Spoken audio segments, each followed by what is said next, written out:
First ever factory outlet Mukunda jewellery KPHB Kothapet Khammam Somajiguda Hanamkonda. నమస్తే రమగారు. నమస్తే రమగారు, కాపీ కొట్టడం అంటే పుస్తకాలు చదువుల్లో కాపీ కాదండి, వ్యక్తుల్ని, వారు చెప్పే విధానాల్ని, వారు అనుసరించే పద్ధతుల్ని కాపీ కొట్టడం కరెక్టేనా? కాపీ కొట్టడం అంటే ఎవరు వాళ్ళు ఏం చేస్తున్నారో చూసి మనం కూడా అలాగే చేయటం కదా. దీన్ని మనం కాపీగా అనుకోకూడదు, అనుసరించడం అనుకరించడం అనొచ్చు. ఎవరినైనా అనుసరించాలి, అనుకరించాలి, రెండు అవసరమే, మంచిదే. సూపర్. కానీ మన మైండ్ పెట్టొద్దు అక్కడ, యాజ్ ఇట్ ఈజ్ పెట్టే కాపీ పేస్ట్ అయినా. కాపీ పేస్ట్ కొంతకాలం చేస్తావు, బతుకంతా చేయలేం కదా. మనం ఆలోచించాల్సింది అది. అనుసరణ అనుకరణ ఈ రెండు మన జీవిత పాఠాలు చేయ. పిల్లలు సంటెప్పుడు వాడు అనుకరించే చేస్తాడు. బాయ్ చెయ్యపు, 1 2 చెప్పు, 3 చెప్పు, చెప్పిస్తాం. వాడు ఏం నేర్చుకుంటాడు? 3లు 4లు అన్నీ మనని చూసే నేర్చుకుంటాడు. మనం కూడా అలాగే చిన్నప్పుడు నేర్చుకున్నాం. మన అమ్మని అనుకరించి అమ్మ వేసిన పద్ధతి ప్రకారమే మనం చాలా పనులు చేస్తాం. అమ్మని అనుసరించి ఆమె యొక్క ధోరణిని మనం నేర్చుకుంటాం. ఇప్పుడు అనుకరణ అనుసరణ ఎవరి దగ్గర ఉన్నట్టు? క్లోజ్ సర్కిల్స్లో. మన ఇంటికి ఎవరైనా పిల్లలు వస్తే ఆ పిల్ల ఇట్లా కళ్ళారుతుంది అనుకో, మన ఇంట్లో ఉన్న బుడ్డట్టు కూడా ఇట్లా ఆరుతాడు. అది వెళ్ళిపోయి వీడు తయారవుతాడు. అవును. అది వేలు చిగుతుంటే వీడు, అది గోళ్ళు కొరుకుతుంటే వీడు కదా. అది బుద్ధిగా కూర్చొని రాసుకుంటుంటే వీడు మాత్రం చేయడు. కరెక్ట్ అండి కదా. మనం కూడా అంతే చేయ. మనకి ఏది నచ్చిందో దాన్ని కాపీ చేస్తాం. మనం ఏది ఆచరణీయమో అనుసరణీయమో దాన్ని చెయ్యము. అది కష్టం. మనకు ఒక ఆసక్తికరంగా ఉంటుంది చూడు. కొంతమంది ఉంటారు, ఇంకోళ్ళు ఉన్నారు, వాళ్ళకి వెగటుగా అనిపిస్తుంది కళ్ళు ఆర్పడం. ఏంటో ఆవిడ ఎంతసేపు అలా ఆడుతుంది, తర్వాత మనకు కూడా వస్తుంది కళ్ళు ఇలా అంటాం. అవునా కాదా? ఎక్కడో చోట ఉండిపోతుంది. కాళ్ళు ఊపటం, ఎవరైనా కాళ్ళు ఊపుతుంటే మనం కూడా ఊపుతాం, వాడు వెళ్ళిపోతాడు, ఇది మిగిలిపోతుంది. అవును. హ్యాబిట్స్ చాలా మటుకు, బ్యాడ్ హ్యాబిట్స్ అన్నీ ఇతరులని అనుసరించడం వల్లే వస్తాయి. గుడ్ హ్యాబిట్స్ని అనుకరించడం, గుడ్ థింగ్స్ని అనుసరించడం, ఎనీ గుడ్ థింగ్నైనా కాపీ చేయటం ద బెస్ట్ థింగ్ ప్రపంచంలో. కానీ అది కష్టం. చెయ్యం. కష్టమేమో కానీ చెయ్యం. మీరు అన్నట్టు చెయ్యం. మనం చేయకుండానే అయిపోతుంది. కాకపోతే ఎప్పుడు కూడా మనం కాపీయింగ్తోనే నేర్చుకుంటాం. మొదలు పెట్టాక మన తరహా అందులోకి ప్రవేశిస్తుంది. ఆటోమేటిక్గా మనదొక ధోరణి ఏర్పరచుకుంటాం. టీచర్లను ఇమిటేట్ చేసే పిల్లలు ఉండరు, 100% ఉంటారండి కదా. అక్కయ్యలను ఇమిటేట్ చేసే చెల్లెళ్ళు ఉండరు, అమ్మల్ని ఇమిటేట్ చేసే పిల్లలు ఉండరా? ఉంటారు. ఫ్రెండ్స్ని ఇమిటేట్ చేసే వాళ్ళు ఉంటారు. ఈ ఇమిటేషన్లో మనం సోషల్ మీడియాలో ఇమిటేట్ చేస్తాం, సినిమా హీరోలను ఇమిటేట్ చేస్తాం. అది కొంత ఎక్స్టెంట్ వరకే ఉండాలి. మన బతుకంతా ఇమిటేషన్గానే ఉండకూడదు. నువ్వేదైనా కొత్తది నేర్చుకునేటప్పుడు వాళ్ళలాగా చేస్తూ ఉండు. తర్వాత నీ తరహా నువ్వు ఏర్పరచుకో. అక్కడితో ఆగిపోవద్దంటారు. మన మైండ్ని కూడా పెట్టాలి. మన మైండ్ ఎప్పుడు పెట్టాలి. మనం అనుకరించడం కూడా మైండ్ పెట్టే చేస్తాం. ఇప్పుడు నువ్వు నీలాగా ఇట్లా హెయిర్ స్టైల్ దూకోవాలంటే నీ ఫోటో 4 సార్లు చూడాలి, నేను చూసి దువ్వాలి. అవునా?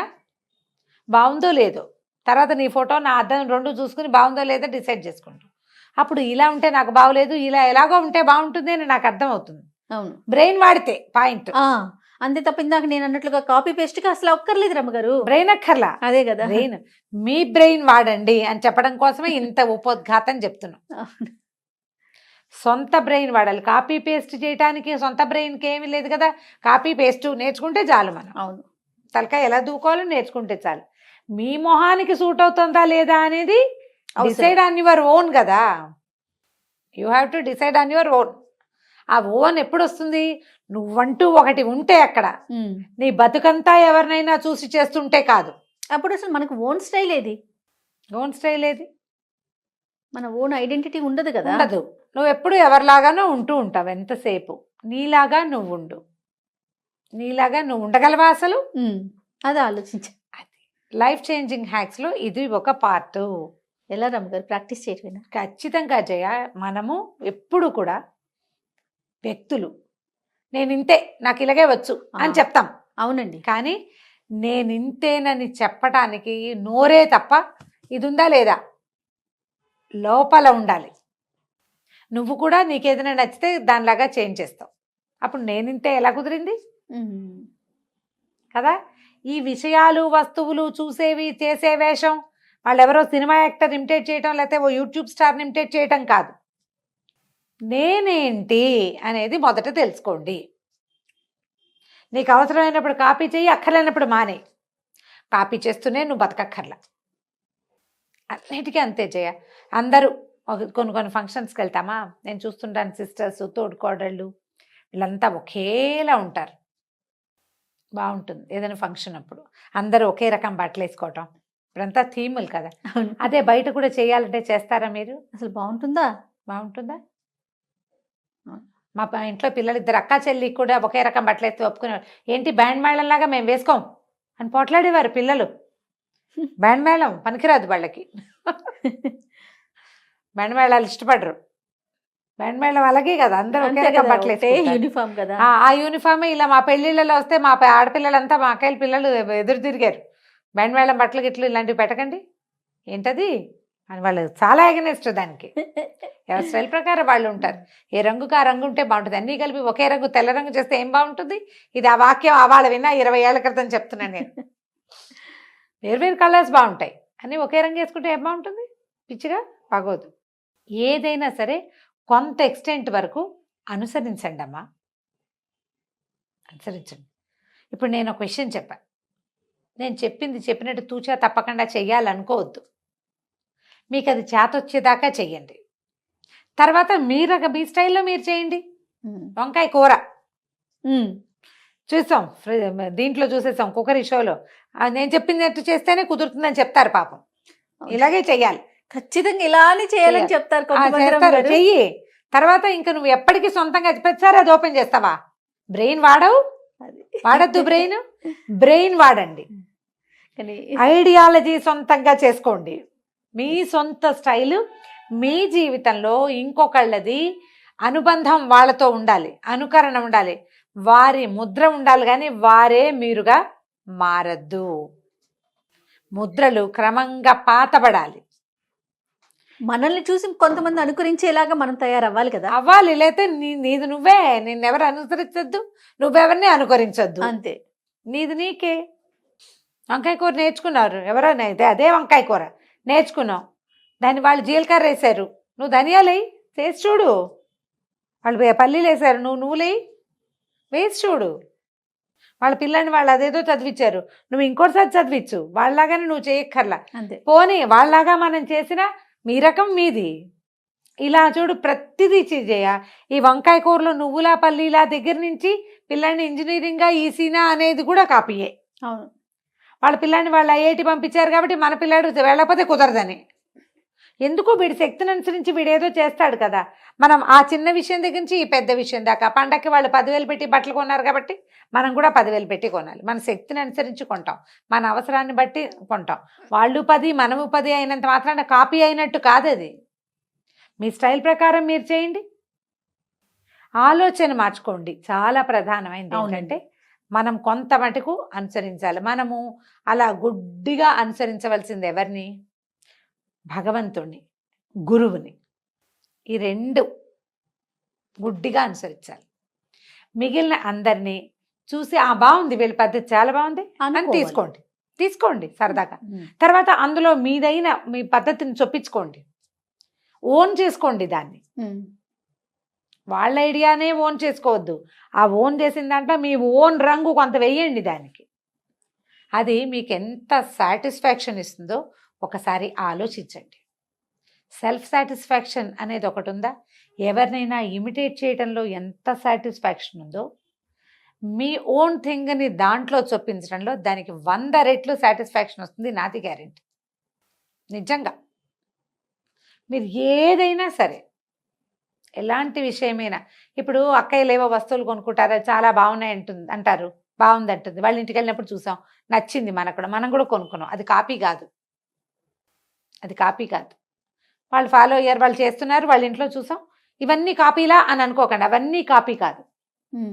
లివింగ్ స్టైల్ వాళ్ళలాగానే మనము జీవించాలన్న భావనతోటి చేసేది మాత్రం ఖచ్చితంగా కాపీయే. వాళ్ళ పద్ధతి, వాళ్ళ పరిస్థితి, వాళ్ళ అవకాశాలు, వాళ్ళ ఆలోచనలు వాళ్ళవి. మన పద్ధతి, మన అవకాశం, మన ఆలోచన, అన్నీ ఒక రకంగా ఉండి మన ఆలోచన మాత్రం వాళ్ళ మీద ఉంటే ఎట్లా? ఇవన్నీ వేరు కదా. మనకున్న దాన్ని బట్టి కదా, పిండి కొద్దీ రొట్టెలు చేయాలి కదా. అంతే కదండి. చెప్పు, ఇంత గోధుమ పిండి ఉంది, వాళ్ళ ఇంట్లో ఇంతంత రొట్టెలు చేసుకుంటారు, ఇంత దాంతో 100 రొట్టెలు చేస్తారు, ఎలా తింటారు కదా. ఇలాంటి ఆలోచన దృక్పథాన్ని తగ్గించుకోండి. వాళ్ళు ఎవరో చేశారు, మనం కూడా చేసేయాలి. వాళ్ళు ఎవరికో వచ్చేస్తుంది, మనకు కూడా వచ్చేయాలి. వచ్చేస్తుంది. లేకపోతే కొన్నిసార్లు పులిని చూస్తే నక్కవాత పెట్టుకున్నట్టు వాతలు పెట్టుకుంటూ ఉంటాం అనవసరంగా. కొన్ని చోట్ల తెలివి తక్కువగా పప్పులో కాలేస్తాం. ఎందుకు చేశానా ఈ పని అని ఎంత బాధగా ఉంటుందో చెప్పుకోలేము. ఆ సిగ్గు దాచుకోలేకపోతాం, బాధగా ఉంటుంది. అందుకని ముందే జాగ్రత్త పడండి. ఏదైనా చూస్తే మంచి విషయం, ఏదైనా మిమ్మల్ని ఆకర్షించిన విషయం ఉంటే అది మనం చేయగలమా, మనం తూగలమా అనేది ముందు బేరీజ్ వేసుకోండి. తూగలేనిదైతే కాపీ కొట్టద్దు, తూగలిగేదైతే ఇంకా దీనికి మనం ఏం కొత్త రంగు పూయగలం అనేది ఆలోచించండి. పూయగలిగిన దాన్ని తీసుకోండి, అప్పుడు ఈజీగా ఉంటుంది. ప్రధానమైనది ఏంటంటే ఇవన్నీ అసంతృప్తులకి కారణాలు ఉంటాయి జయ. మనం ఈ కాపీయింగ్ మెథడ్స్ ఇలాంటివి ఏంటంటే ఎవరైనా చూసి వాళ్ళనే అనుకరించి వాళ్ళనే అనుసరించి ఉంటే మనకు ఒక లోపల ఆత్మ ఒక ప్రత్యేకత కలిగి ఉంటుంది. ప్రతి జీవాత్మ సెపరేటే. ప్రతివాడి నాలుక, ప్రతివాడి కన్ను, ప్రతివాడి మైండ్ వేరేగా ఉంటాయి. దానిని నీ సొంత ఓన్ థింగ్ని గుర్తుపట్టు మొదట. నువ్వు కొంతవరకే, మనం పెరిగే వరకే మనం ఈ ఫాలోయింగ్ ఉంటుంది మనకి. తర్వాత మిమ్మల్ని మీరు ఫాలో అవ్వండి, గుర్తించాలి. మిమ్మల్ని మీరు గుర్తించే ప్రయత్నం చేయండి. ఇదంతా కూడా మనం భగవంతుడిని గుర్తించే మార్గాలు ఇవి. ముందు మనని మనం గుర్తించుకుంటే అప్పుడు దేవుణ్ణి గుర్తిస్తాం మనం. పూజల దగ్గర నుంచి వాళ్ళు ఎవరో గ్రాండ్గా చేశారు, పలానా రకంగా చేశారు, మనం కూడా చేయాలి. వాళ్ళు అది బాగా చేశారు, మనం కూడా చేయాలి. వాళ్ళు అది ఏదేదో బాగుంది, మనం కూడా చేయాలి. అన్నీ ఇంతే చేయ పాపం. అవును, ఓన్గా చేసుకోలేకపోతారు, ఆ పద్ధతిని కూడా ఫాలో అవ్వరు పాపం, తెలుసుకోలేకపోతారు జయ. ఎందుకంటే ఇలా ఆత్మ ప్రచోదనం కుదరదు కదా, కుదరక బాధపడుతూ ఉంటారు. మేము స్టార్ట్ చేసాం, మాకు కుదరలేదు, వాళ్ళ కుదిరింది అంటే వాళ్ళ మీద ఈర్ష్య, అసూయ వస్తాయి. అవును, సెల్ఫ్ డిస్సాటిస్ఫాక్షన్ వస్తుంది. దాని ద్వారా బాధ, ఒత్తిడి. అందులోకి పోవద్దు. కొన్ని కాపీ కొట్టండి. కాపీ కొట్టిన ప్రతి పుస్తకానికి ఒక రంగేయండి కొత్తది. ఆ రంగు మీ సొంత రంగు కావాలి. ఇలా ట్రై చేసి చూడండి, జీవితం ఎంత బాగుంటుందో. రియల్లీ అండి. నమస్తే రమ్య గారు. నమస్తే.